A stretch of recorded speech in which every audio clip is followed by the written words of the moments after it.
আজ ফলহারিণী অমাবস্যা। আজ কিন্তু মায়ের রূপ খুবই সৌম্য। হাই বন্ধুরা, তোমরা সবাই কেমন আছো? আশা করি তোমরা ভালোই আছো। আজ কিন্তু ফলহারিণী অমাবস্যা। আজ শনিবার 16 তারিখ, ফলহারিণী অমাবস্যা। এই ফলহারিণী অমাবস্যায় মায়ের রূপ কিন্তু খুবই সৌম্য। মা শক্তিশালী শক্তিশালী হলেও মায়ের আজকের রূপটা কিন্তু সৌম্য।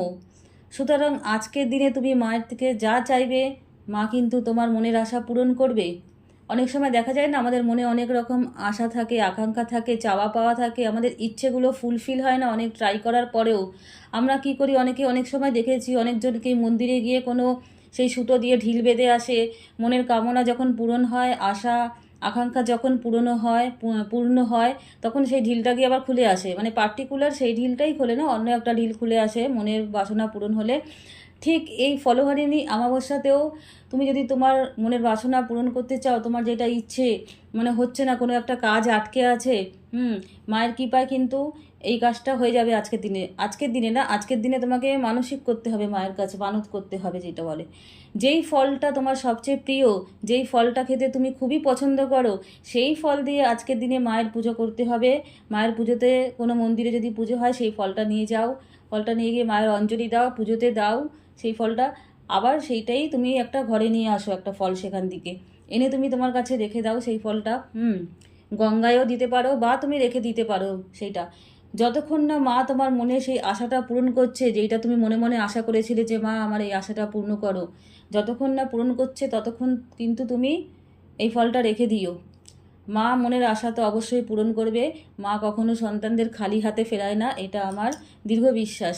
সুতরাং একটা সময় আশা তোমার পূরণ করবে, সেটা 1 বছরও হতে পারে, 2 বছরও হতে পারে, বা 6 মাসও হতে পারে। তুমি যখন তোমার মনের আশা পূরণ হবে, ঠিক অন্য আর একটা মানে সেই ফলটাই দিয়ে, মানে আমি বলছি না যে 1 বছর 2 বছর আগে যেই ফলটা দিয়ে পুজো দিয়েছিলে সেইটা না, নতুন আর একটা ফল কিনবে।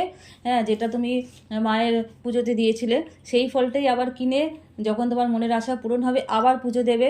পুজো দেওয়ার পরে সেই ফলটা বাড়িতে নিয়ে এসে তুমি গঙ্গায় ভাসিয়ে দেবে, আগের পুরনো ফলটা আর এই নতুনটা দুটো একসাথে গঙ্গায় ভাসিয়ে দেবে।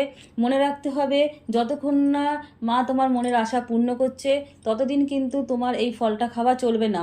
ফলটা খেতে কিন্তু খুবই ইচ্ছে করবে, যেহেতু এটা তোমার সবচেয়ে প্রিয় ফল, বারবার মন টানবে ওখানে, কিন্তু তুমি খাবে না, খেলে কিন্তু চলবে না। সুতরাং তোমার কিন্তু মনের আশাটা পূরণ হবে ঠাকুরের ইচ্ছায়। তাহলে তোমরা এই ফলহারিণী অমাবস্যাতে মাকে কোন ফল দিয়ে পুজো দিচ্ছ, ইচ্ছে হলে আমাকে জানাতে পারো। তোমাদের পছন্দের ফল কি আমাকে জানিয়ে, যদি তোমার ইচ্ছে হয়। আমার পছন্দের ফল হচ্ছে আনারস।